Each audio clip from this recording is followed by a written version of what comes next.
বাহুবলী আর বাহুবলী 2 এই দুইটা সিনেমা প্রভাসকে শুধু সুপারস্টারই বানায়নি, তাকে বানিয়েছিল প্যান ইন্ডিয়ান ফিনোমিনন। সেই সময় এমন একটা ধারণা তৈরি হয়েছিল যে কোনো মুভিতে প্রভাস থাকা মানেই 700-800 কোটির বক্স অফিস একেবারে গ্যারান্টি। এই আকাশচুম্বী স্টারডামের ফলে প্রভাস একটা সিনেমার জন্য চার্জ করতে শুরু করে 1 থেকে 150 কোটি রুপি। একেবারে ইন্ডিয়ার one of the highest paid actor হয়ে গিয়েছিল তখন প্রভাস। কিন্তু প্রশ্ন হলো এমন কি হলো যার কারণে 2026 সালে এসে এই প্রভাসই অডিয়েন্সের কাছে একটা হাসির পাত্র হয়ে উঠলো। আজ কেন তাকে নিয়ে সোশ্যাল মিডিয়ায় এত ট্রোল করা হয়? সবাই কি হেটার, নাকি এর পেছনে সত্যি বড় কোনো কারণ আছে? আজকের ভিডিওতে আমরা বোঝার চেষ্টা করব কিভাবে একের পর এক ভুল ডিসিশন ধীরে ধীরে প্রভাসের ক্যারিয়ারকে নিয়ে গেছে ধ্বংসের পথে। এটা বোঝার জন্য আমাদের গল্প শুরু করতে হবে 2017 সালের 27শে এপ্রিল থেকে। আপনাদের মধ্যে কতজনের মনে আছে জানি না, কিন্তু ঠিক এই দিনে রিলিজ হয়েছিল প্রভাসের নেক্সট প্রজেক্ট সাহোর প্রথম টিজার। টিজারে খুব বেশি কিছু ছিল না, শুধু একটা স্লোমো জুম আউট, প্রভাসের নতুন লুক আর কয়েকটা ডায়লগ। It's showtime.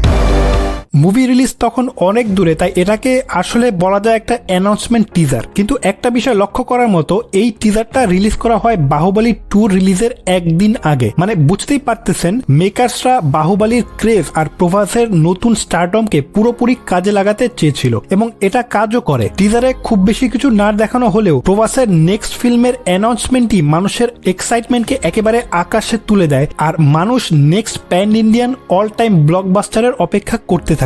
2 বছর পর ফাইনালি 2019 সালের 30শে আগস্ট রিলিজ হয় সাহো। কিন্তু যত এক্সপেকটেশন ছিল, রিলিজের পর ঠিক ততটাই হতাশ হতে হয়েছে অডিয়েন্সকে। बहुत ही बेकार मूवी है। अरे मूवी में कुछ भी नहीं है, क्या एक्शन है जो। সাহো ছিল একটা সিনেমা যেটা বাইরে থেকে খুব চকচকে, কিন্তু ভেতরে একেবারেই ফাঁপা। कोई सेंस है इस बात की? কনফিউজিং প্লট, দুর্বল স্টোরি, আর তার থেকেও খারাপ স্ক্রিন প্লে। এক কথায় স্টাইল ওভার সাবস্টেন্স এর টেক্সট বুক এক্সাম্পল ছিল সাহো। এমনকি শ্রদ্ধা কাপুরের ক্যারেক্টারও মুভিতে কোনো মিনিংফুল কন্ট্রিবিউশন রাখতে পারেনি। সিনেমাটা 400-450 কোটি টাকা আয় করেছিল, কিন্তু 300 কোটির বাজেটের কারণে বক্স অফিসে এটাকে অ্যাভারেজ অ্যাট বেস্ট বলা যায়। আর এখান থেকেই শুরু হয় প্রভাসের প্যান ইন্ডিয়ান ইমেজের প্রথম ফাটল। সাধারণ অডিয়েন্স মুখ ফিরিয়ে নিলেও ডাইহার্ট ফ্যানরা তখনও আশাবাদী পরেরটা নিশ্চয়ই ভালো হবে। আর সেই পরের সিনেমাটা ছিল রাধেশ্যাম। টিজার ট্রেলার দেখে অনেকের মতো আমারও মনে হয়েছিল এটা একটা ভিন্নধর্মী লাভ স্টোরি, যার সাথে অ্যাস্ট্রোলজি আর ডেস্টিনি নিয়ে একটা ইন্টারেস্টিং কাহিনী তৈরি হবে। পোটেনশিয়াল ছিল, আইডিয়াও খারাপ না, কিন্তু রিলিজের পর আবারও হতাশ।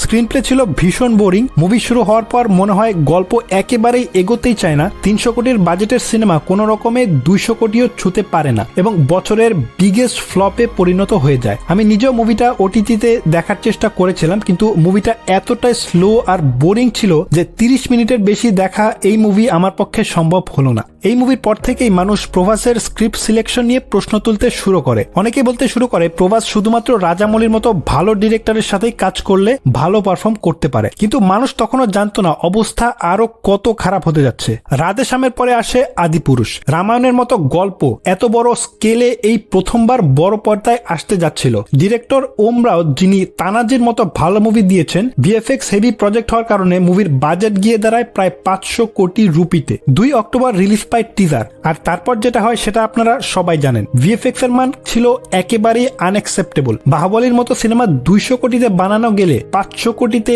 এই আউটপুট মেনে নেওয়া একেবারেই সম্ভব ছিল না। ট্রোলিং এতটাই হচ্ছিল যে মেকাররা বাধ্য হয়ে রিলিজ ডেট 6 মাস পিছিয়ে দেয় ভিএফএক্স ঠিক করার প্রতিশ্রুতি দিয়ে। অডিয়েন্স ভাবলো ঠিক আছে, ভিএফএক্স যাই হোক, গল্পটা অন্তত ভালো হবে। কিন্তু হলে গিয়ে দেখা গেল ভিএফএক্স ইমপ্রুভমেন্ট তো হয়নি, বরং ডিরেকশন, ডায়লগ, সেট ডিজাইন সব মিলিয়ে সিনেমাটা হয়ে গেছে একেবারে অতি অখাদ্য।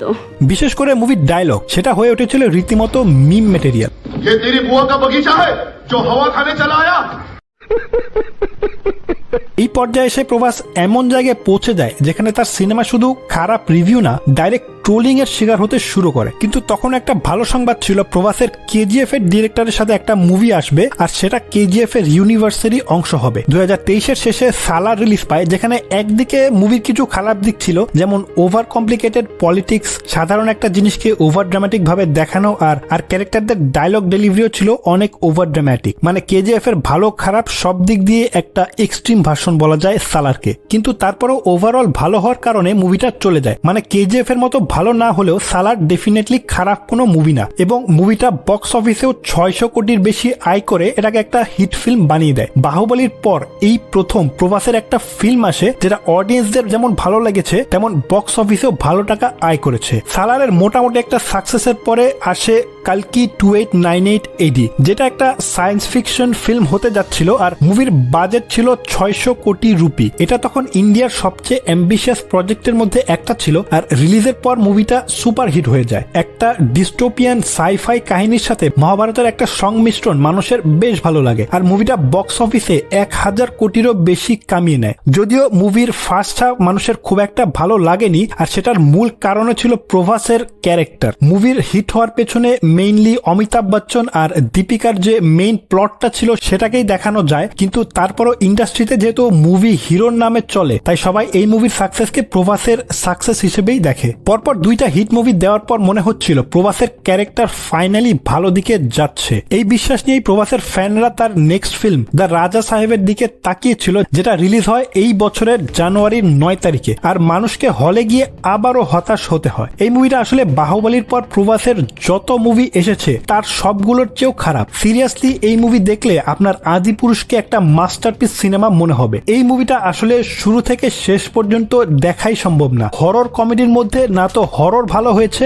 না কমেডি, খুবই ওভার দ্য টপ আর আউটডেটেড কমেডি। এই 2026 সালে এসেও যে এই ধরনের মুভি মানুষ বানায় সেটা আসলে হাস্যকর। আমি ভিডিও শুরুতে একটা প্রশ্নের উত্তর খুঁজতে চেয়েছিলাম, যেটা হলো প্রভাসের আকাশচুম্বী পপুলারিটি থেকে আজ কেন সে হাসির পাত্র হয়ে উঠলো। আমার মনে হয় এই ভিডিও দেখার পর আপনি সেটা বেশ ভালোভাবেই বুঝে গিয়েছেন। তার নিজের এরকম মুভি চয়েসের কারণেই কিন্তু সে আজ এই পর্যায়ে এসেছে। শুধু তাই না, তার যে অ্যাক্টিং সেটা মনে হয় খুব একটা লেজিনেস তার অ্যাক্টিং এর মধ্যে আমরা লক্ষ্য করি। সে আর কি খুব বেশি এনার্জেটিক না, যেটা সালারের মতো মুভির জন্য ঠিক আছে, কিন্তু সেই একই রকম ক্যারেক্টার তো সব মুভিতে করলে হবে না। আর আপনারা যদি তুফান মুভির শেষে আসলে কি হয়েছিল সেটা জানতে চান তাহলে স্ক্রিনে দেওয়া ভিডিওতে ক্লিক করে দেখে আসুন। এরকম ভিডিও আরো দেখতে চাইলে সিনেম্যাক্স চ্যানেলটিতে সাবস্ক্রাইব করুন। আবার দেখা হচ্ছে পরের ভিডিওতে।